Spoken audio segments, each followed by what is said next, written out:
இப்போது பேச கூப்பிட போகிறவரை பற்றி அவர் வந்து ஒரு பிரபல விநியோகஸ்தரா, ஒரு பத்திரிகையாளரா, இயக்குனரா, தயாரிப்பாளரா எல்லாருக்கும் தெரியும். ஆனால் என் வீட்டில் இருக்கிற குழந்தைக்கெல்லாம் எப்படி தெரியும், அது இந்த மேடையில் சொல்லலாமான்னு கூட எனக்கு தெரியல. எப்படி தெரியும்னா, சந்தானம் சார் ஸ்டைலில் சொல்லணும்னா மங்கூஸ் அங்கிள் அப்படின்னு சொன்னால் தெரியும்.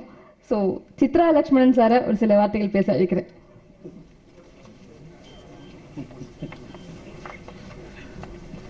எல்லாருக்கும் வணக்கம்.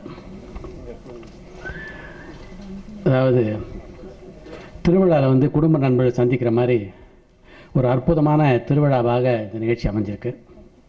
இன்றைக்கி பொறுத்த வரைக்கும் ஒரு ஸ்பெஷல் டே. என்னென்னா, உலக நாயகனும் சூப்பர் ஸ்டாரும் இணைந்து கலக்கிய நினைத்தார் இன்றைக்கி வெளியாகிருக்கு. அதே நாளில் அடுத்த வெளியீட்டுக்கான முன்னோட்டம் நடைபெறது அப்படின்றது வந்து ரொம்ப அபூர்வமான நிகழ்ச்சி. அப்படி ஒரு நாளாக இந்த நாள் அமையப்பெற்றது வந்து இதெல்லாம் நாம் விதிக்கிறது இல்லை, கடவுளாக பார்த்து ஏற்பாடு பண்ண நாள். இந்த நாட்டில் பார்க்கும்போது, அதாவது இந்த இடையில வந்து 36 வருடங்கள் ஓடினதே தெரியல. பாரதி ராஜா அவர் வந்து என்னுடைய நெருங்கிய நண்பர், உங்களில் பாதி பேருக்கு தெரிஞ்சிருக்கேன்னு நினைக்கிறேன்.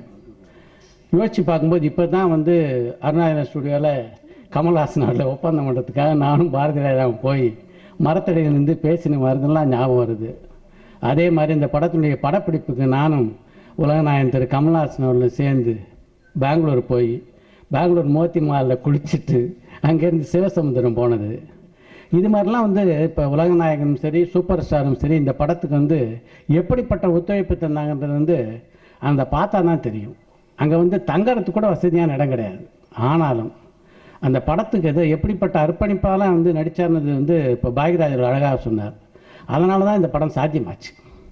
அந்த காலகட்டத்தில் நாங்கள் அவருக்கு பார்க்க போன செட்டு கூட பணத்துக்காக செட்டு. இப்போ ரைட்டு அந்த செட்டில் வந்து கிட்டார் வச்சுட்டு பாட்டு பாடுறது தான் கமல்ஹாசன். அவரை வந்து இப்படி ஒரு பாத்திர படைப்பில் வந்து அறிமுகப்படுத்துறதுக்கு ஒரு துணிச்சல் வேணும். அதை ஏற்றுக்கொண்டு அந்த காலகட்டத்தில் அதுக்கு முழுமையாக தன்னை அர்ப்பணித்து கொண்டு அவர் நடிச்சினால்தான் இந்த படம் வந்து இப்படி ஒரு திருப்புமுனை திரைப்படமாக அமைஞ்சது அப்படின்னு சொல்லலாம். இந்த படத்தை வந்து அன்றைக்கி காலகட்டத்தில் வந்து இப்படி ஒரு சூப்பர் ஹிட் படமாகும், பாரதி ராஜா இப்படி ஒரு சரித்திரம் படைப்பார்னு யாராவது சொல்லியிருக்க முடியுமா அப்படின்னா எல்லாரும் என்ன சொல்லுவீங்க, சொல்லியிருக்க முடியாதுன்னு சொல்லுவீங்க. ஆனால் அதை சொன்ன மனிதர் வந்து திரு எஸ் ஏ ராஜ்கண்ணன் அவர்கள். நானே வேந்து போனேன். அவருடைய கான்ஃபிடன்ஸ் இருக்குது அந்த டைரக்டர் பேர். அதுதான் இந்த படத்தினுடைய வெற்றி. உண்மையாக சொல்லணும்னா என்னன்னா, நான் வந்து பல அந்த படத்தினுடைய பத்திரிகை தொடர்பாளராகவும் நான் பணியாற்றினேன். அதனால் சிவசமுத்திரத்துக்கு நிறைய பத்திரிகையாளர்களை கூப்பிட்டு போயிருந்தேன். அந்த பத்திரிகையாளர் முன்னாடி அந்த ஈவினிங் வந்து திரு ராஜ்கண்ணன் அவர் பேசுகிறாரு, பாலச்சந்தரை நெருங்கக்கூடிய ஒரு இயக்குனரை இந்த படத்தை அறிமுகம் பண்ணியிருக்கேன்ட்டு. எனக்கே வியப்பு. ஏன்னா பாரதியாருடைய நெருங்கிய நண்பர். அவரோட வந்து நான் வந்து அவருடைய உதவி இயக்குனராக இருக்கும்போது பல நாட்கள் பழகிருக்கேன், பல கதைகள் கேட்டிருக்கேன். ஆனாலும் அந்த அளவுக்கு இருப்பார் அவருன்ட்டு எனக்கு வந்து தெரியல. ஆனால் ராஜ்கண்ணன் சரியாக கணிச்சிருந்தார். அது வந்து உண்மை என்பது வந்து காலமும் பாரதிராஜனும் இணைந்து நிரூபித்தாங்க. அதுதான் இந்த படத்தினுடைய வெற்றி. அதுக்கு பிறகு இந்த 16 வயதில் வந்து எப்படிப்பட்ட ஒரு மாறுதலை தமிழ் திரைப்படத்தில் உண்டாக்கிச்சு அப்படின்னு உங்களுக்கு தெரியும். அதுக்கு வந்து காரணம் என்ன, இந்த படத்தில் அப்படி ஒரு கலைஞர் இது மாதிரி ஒரு மேடை வந்து திருப்பி அமையாது. ஏன்னா அப்படிப்பட்ட அரிய கலைஞர்கள் வந்து ஒன்றா சேர்ந்து உருவாக்கின படைப்பு அது. இங்கே அமர்ந்திருக்கிற உலக நாயகன் அவர்களும் சரி, சூப்பர் ஸ்டார் அவர்களும் சரி, இந்த படத்தில் கதாநாயகன் நடித்த அழகு சிலை ஸ்ரீதேவி அவர்களும் சரி, இந்த படத்துக்கு இசை இளையராஜா அவர்களும் சரி, நிவாஸ் அவர்களும் சரி, இப்படி எல்லாருமாக சேர்ந்து what they can contribute the best they have contributed. அதுதான் இந்த சரித்திரம். இந்த படத்தினுடைய செலவு வந்து உங்களுக்கு கேட்டிங்கன்னா ரொம்ப ஆச்சரியமாக போகும். ஒரு தகவல் சொல்லணும், மொத்தமே 4.25 லட்சம் ரூபாயில் அந்த காலகட்டத்தில் தயாரிக்கப்பட்ட படம் இது. அப்படின் போது இதாவது நினச்சி பார்க்க முடியுமா அந்த காலத்தில், யோசிச்சு பாருங்கள். அதே மாதிரி திரு பாக்யராஜ் அவர் வந்து இந்த நடனம் ஃபஸ்ட்டு டே டான்ஸ் மாஸ்டர் வச்சுருப்பார் அப்படின்ட்டு போனேன். ஆனால் இவரே ஆடிட்டு இருந்தார், பார்த்து நான் அசந்து போனேன்னாரு. அவராவது பரவாயில்ல.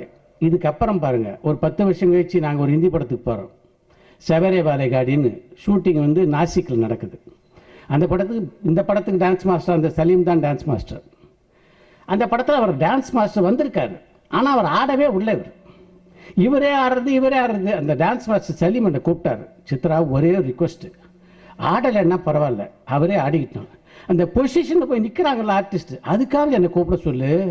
ஏன்னா அந்த இந்திய ப்ரொடியூசர் பார்த்துனே இருக்கான், டெஃபினட்டாக எனக்கு துட்டு கொடுக்க மாட்டான் சார். நான் போகும்போது எல்லாம் அவர் தான் ஏன் பண்ணுறாரு, அவரே டான்ஸ் ஆடுறாரு, அவரே பொசிஷன் கொடுக்குறாரு, அவரே நிற்கிறாரு. என்ன எதுக்கு மத்தியானமே அனுப்பிச்சிருவான். அதனால் டான்ஸ் அவர் ஆடட்டும், எனக்கு ஆட்சேபம் இல்லை, நிற்கவாவது விடுங்கண்ணா. அது மாதிரி ஏதாவது இயக்குனர் அப்படின்றது வந்து இப்படி பாட்டா பிரித்து கொடுக்குறவர் இல்லை இவர். மொத்தமாக அவருடைய திரைப்படங்களில் ஒரு ஷாட்டு கூட அவர் இல்லாமல் எடுத்தால் வந்து அவருக்கு திருப்தி இருக்காது. அப்படிப்பட்ட வந்து ஒரு அர்ப்பணிப்பும் ஈடுபாடும் தான் இத்தனை ஒரு பெரிய வெற்றி அவர் சம்பாரித்து கொடுத்துருக்கு. இன்றைக்கும் வந்து தமிழ் திரையில் வந்து இத்தனை காலம் கடந்து ஒரு பேசப்படுறதா இருக்கிறாருன்னா அவர் இருக்காருன்னா அதுக்கு அதான் காரணம். இந்த 16 வயதில் வெளியான போது எப்படிப்பட்ட வெற்றியை குவித்ததோ அதை போன்று பல மடங்கு வெற்றி இந்த படம் குவிக்கும் என்பதில் சந்தேகமில்லை. வாழ்த்துக்கள், வணக்கம்.